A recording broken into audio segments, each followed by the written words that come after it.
Hi and welcome to another Watch Geek video. Today we're taking a closer look at the Astronic watch's Apache model. Inspired by the Apache helicopter, the whole case is full of angles and facets, while all the surfaces are blasted. It makes for a very sinister looking watch, and the red bezel is the only thing giving it some liveliness. Overall, an interesting looking case, like a hybrid between Hublot with a hint of G-Shock.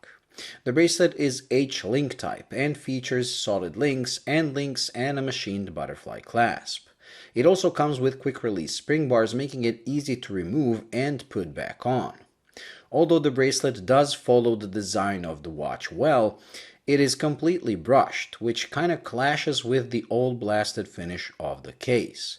So I wish it was either all blasted or they could have made this part of the case brushed to blend better with the bracelet, especially given the integrated look of it. The watch is pretty big at 44mm in diameter and 53 lug to lug, which extends to almost 60 when you include the fixed link.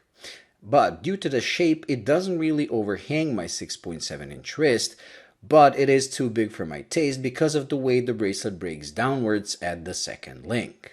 If you have a 7-inch wrist and bigger though, it would look much better. The thickness of 13mm is not that bad, especially given the shape of the case.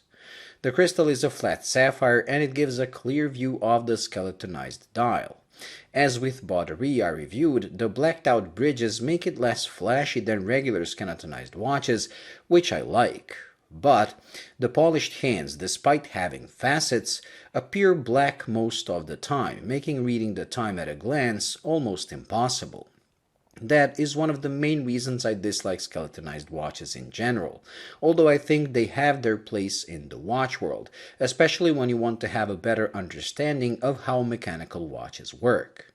The lume is pretty decent considering how little of it is used, and honestly make the watch easier to read at night than during the day. Flipping the watch over, we reveal the same blacked out finish on the bridges. But for some reason, despite the watch having this modern high-tech look, they went with traditional decoration on the rotor and the balance bridges. In my opinion, it just doesn't work with this look, and it makes the movement appear more generic. I wish they omitted the decoration for something simpler and more in the style of the rest of the watch. The movement used is, I believe, a Chinese Hangzhou 7500 automatic that, despite being at 28,800 bph, still manages to squeeze out an impressive 80 hours of power reserve, and comes with both hacking and hand winding.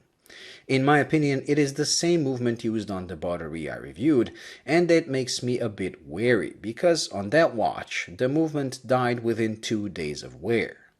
That might have been a lemon, as this one has been working flawlessly for some time now, but overall with these Chinese movements, it's either a hit or a miss. So when buying these watches, make sure you have some kind of guarantee or return policy if you happen to stumble upon a problematic one.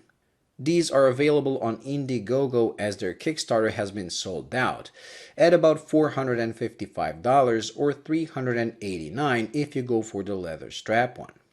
If you're willing to cash out even more, they offer a skeletonized tourbillon with the same look as well for just a little over $1,000. It is an interesting watch with a pretty cool look, but I wish they got those two little details I mentioned right. The finish of the bracelet and the customized rotor, as it will have made for a much better overall impression. Since I'm not into skeletonized watches, it really doesn't bug me that much anyways. Well, thank you for watching. I hope you enjoyed and found it useful.